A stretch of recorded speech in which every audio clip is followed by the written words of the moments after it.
What's up, everybody? Welcome back to the Cosmic Wonder. I'm your host, Warren Thompson, and this is going to be my Black Panther Wakanda Forever, no spoiler review. We're not going to be talking about spoilers in this video, although I can't wait until we do the non-spoiler review and hopefully a live discussion about this film because there's so much to talk about. This is a big movie. It is a big movie, but at the same time, what's really cool is that it actually felt very much just like a sequel to the first Black Panther. Yes, it's connected to the MCU. Yes, you see those connections and you feel like, of course, it takes place inside of the MCU, especially with some scenes where, Queen Ramonda's talking to the United Nations about, Wakanda now being public to the world and vibranium. So it's very much connected, but at the same time, the story very much just hones in on a sequel to the first Black Panther movie. All you need to see to watch this movie is the first Black Panther film, which is pretty cool. Now, I've heard a ton of reviews from, my friends, other creators, critics who have seen this movie, and they're mostly positive. Most of them. I do think some fans are going to have somewhat of a mixed opinion about this film. I rank it pretty high, but it's not a perfect film by any means, but there's a lot of greatness that comes with it, and it has its flaws, which we're going to talk about as well. I'm kind of going to mix in, we're going to talk about good, bad, and then good, because I want to end on a positive note, because there are truly a lot of amazing things to talk about with this film. First thing I have to talk about, I feel like everyone's talking about it, but I would be remiss if I didn't talk about it, is the acting. This is an emotional movie for the fans. It really is. And Chadwick Boseman, to me, was an incredible actor. There's so many movies that he's in that I love him in. And I respected him so much as an actor, and I'm super sad that he's gone. I'm sure as many people are, but it was so emotional for the fans, for me as a fan, but I know it was also extremely emotional for everybody involved in making the film. All the actors, at some point in time when you start watching the film, I was wondering, is this acting or is this just them grieving? Which is really cool because it's real, right? It's almost not acting. It's almost just them going through this process of dealing with the death of a friend. And I almost feel bad for them because I'm sure they grieved in their very own ways, before the movie started shooting again. But then they had to go back into the movie, and then, all of a sudden they're dealing with the death of a character. But the character was, their friend in real life, so they have to almost relive that. I almost feel, kind of bad for them. But I can honestly say, across the board, everyone's acting in this was phenomenal. Okay, I saw Black Adam, and one part I really hated about Black Adam was the acting. A lot of the side characters, stuff like that, I was it's kind of ruining the movie for me. But in this, it's it makes the movie how good everyone's acting is. Everyone, Queen Ramonda, Shuri, M'Baku, just Namor, or Namor, which, no spoilers, but you'll find out why he's called, it's actually not pronounced Namor, it's Namor in this film. And you'll find out why. They do a good reason why. I have many names. My people call me Kukungkan, but my enemies call me Namor. The story is kind of what I thought it was going to be like, but also wasn't at the same time, which I actually enjoyed because it seemed like they were making some things pretty clear, because it's Marvel. A ton of TV spots come out before these movies come out, a ton of trailers, all this stuff, So I couldn't guess everything, which I appreciate. I definitely appreciated that. This is going to be, so far, and probably for a while, I would say, the most emotional film and the most serious film of the Marvel Cinematic Universe, which I appreciated. A lot of people always talk about, we had some serious parts, but then they ruined it with the Marvel comedy. That doesn't really happen. Yes, there are some jokes. Of course, it's still the MCU. It's still a Marvel film. There are jokes in the movie, but the seriousness of it is not, it's not undercut by a corny joke or something like that, which I really appreciated. And big props to Ryan Coogler, because I know with Chadwick Boseman dying and the plans that they had for Black Panther 2 just being completely just thrown off the table, obviously, and having to come up with a sequel for this and having to deal with the loss of a character and the loss of a friend to him, it's hard, especially when they chose not to recast T'Challa. And they do address that in this film, and I think they address it in a very good way, in a way that I think fans are actually going to be pretty excited about, for the most part. Again, I think this film's going to be perfect for a lot of people. Well, I should say some people it's going to be perfect for, but I think the vast majority of the people are going to kind of put this film maybe like an 8 out of 10, which I think is kind of where I put it, because like I mentioned, it does have some flaws, which we're going to talk about in just a bit. But I want to praise Namor, Tenoch. He's a super cool villain. To just be so blunt about it, he's just amazing. I enjoyed watching him just so much. And I know I look super white, but my mom's actually Mexican. So it's like seeing some of my heritage is really cool. And I think a lot of the, Latina, Latinx people are going to really like seeing that. I even texted some of my friends. I was like, y'all are going to love Namor. Like, it's super cool to see on screen. One thing I will say about Telecon is they shot this differently than like Aquaman. They shot it to where it was like real, to where it's like, if I jumped underwater and you would just see, like my hair floating around and stuff, like that's how they shot it. Like if just any normal person jumped underwater and you took a camera underwater, that's almost how it looks.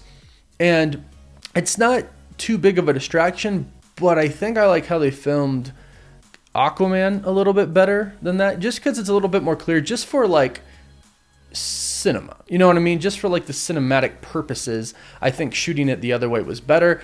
I respect the creative decision to do this for a more realistic approach, but I think it would have worked better the other way. Now, the story overall, I think they did the absolute best they could with the situation that they were put in, with the loss of Chadwick Boseman, with the loss of T'Challa. Obviously, they address his death, and I know some people were like, don't use his death as a story, pushing a story inside of this movie, but I think that's all they could have possibly done without recasting. Now, if they decided to recast, obviously that would be different, but they decided not to out of respect for Chadwick, and this is the best they could have done. I truly believe that. I really do. This is, again, praise to Ryan Coogler, because this will get you. I cried. I did. Multiple times throughout this movie. It very much does take you through the grieving process of all of these characters who were so close with him, his mother, his sister, his friends, everyone, Okoye, Nakia. Like, it's really cool. And each character delivers. Each character really delivers, which is great. But at the same time, this is one of the flaws of the movie. So in my personal opinion, when I watch, like a superhero movie, you have your villain, which is super strong in this movie. Solid, more than solid, like really incredible villain. I really liked Namor. And then you have, a hero that's typically one hero that goes up against him. And this movie kind of doesn't have that until like the very end, right? When you get the new Black Panther. So to me, that's what it lacked, and I really felt that. And basically what I'm saying is I felt the lack and the absence of Chadwick, of T'Challa. You feel it in this movie. You really do feel it in this movie. There's nothing you can do about that, and it's a good thing, because I want to miss him, and I think a lot of people want to miss him as well. But as far as like a story and the movie purposes is concerned, you feel the lack of a really big main hero, and that's because we have so many other amazing characters. I'm not like trying to put them down at all. Queen Ramonda and Angela Bassett delivers an incredible performance, like incredible. She made me cry. She, like, really. And the movie takes some twists that you don't necessarily expect it to take. And I'm not gonna say anything. But no, she delivers, and all of the actors deliver. But throughout the entire movie, you are focused on so many different characters, and for a good reason. They're grieving, and you're seeing what they're all going through individually. But again, that focus is spread, from Queen Ramonda to Shuri, Okoye, Nakia, Everett Ross is in this, M'Baku. There's a lot of people in this that we're following around. Whereas for Namor, it's pretty much Namor. They give you the backstory of it's not Atlantis. I mean, it is, but I guess for legal purposes they couldn't use it. I heard that, but I always thought it was just because they're really trying to dive into, kind of like the ancient Mayan Aztec culture, which I prefer to believe over the legal thing because it's just better.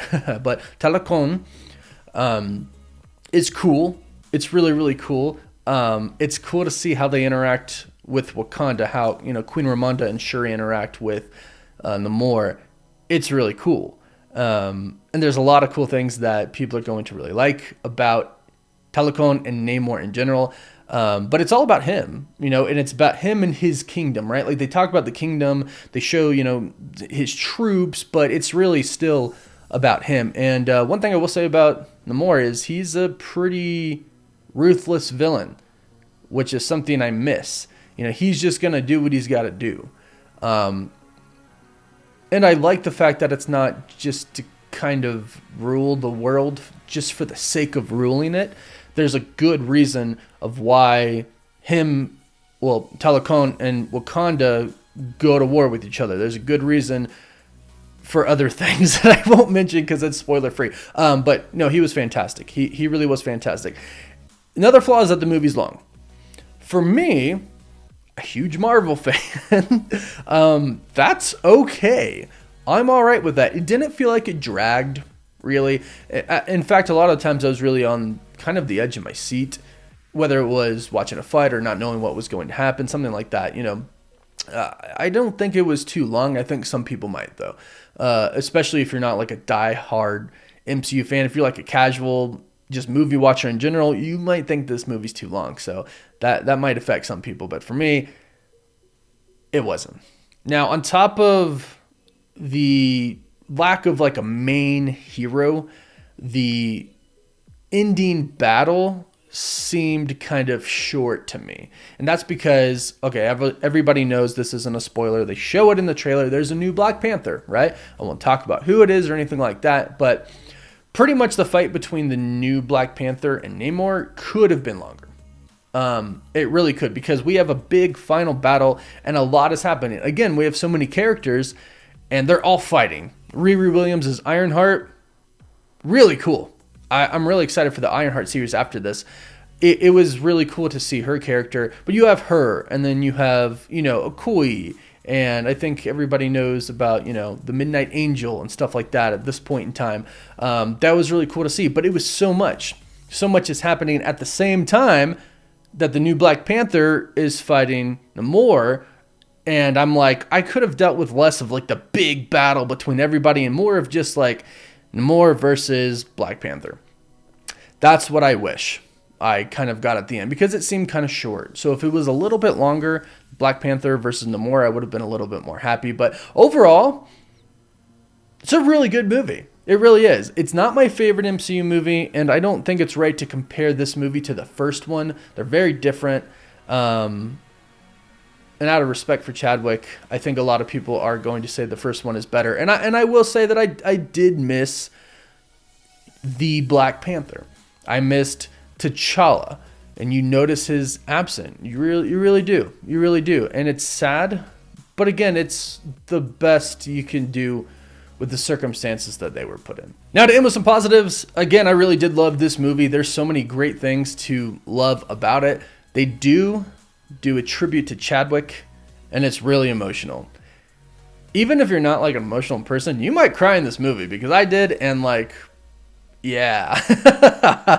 There's a lot, like in the beginning, and you feel him throughout the entire thing. The beginning is so intense, but the post-credit scene, they only showed one, and it's not Doctor Doom or anything like that. There's rumors that they might add that in. Don't rely on that. But the post-credit scene that you see in this film will tear your heart out. Like, it's really good. For me personally, I really enjoyed it.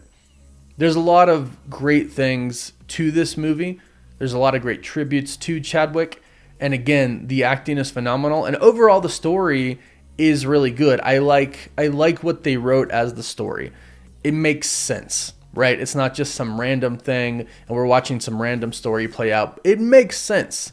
the reason that Namor would want to fight Wakanda, the reason that Wakanda would want to fight Telecon. Like, it makes sense. It really does. And I mentioned there's a lot of, characters and stuff, and it's like, but all their stories are really good. It's just that lack of a hero, a main hero, is what kind of just doesn't make it live up to its full potential to me. But it's a super solid movie. It's a great movie. It really is. I think everyone's going to love it. I don't think there are going to be people that walk out of this movie and are like, it sucked. That wasn't a good movie. I don't think that's going to happen. I really don't think that's going to happen. I think people are going to walk out and say, like, yeah, it was good. Or they're going to be like, yeah, I loved that movie. And I'm on the latter half. I really liked it. You could say I loved it, but I'd probably give it like an 8 out of 10. Some things could have been different, but overall, great movie, and I'm really excited for everybody else to see it. Let me know how excited you are for it in the comments down below, and if you're new to the channel, be sure to subscribe so you don't miss out on any of the latest videos. And as always, I will catch you all next time. Woof woof.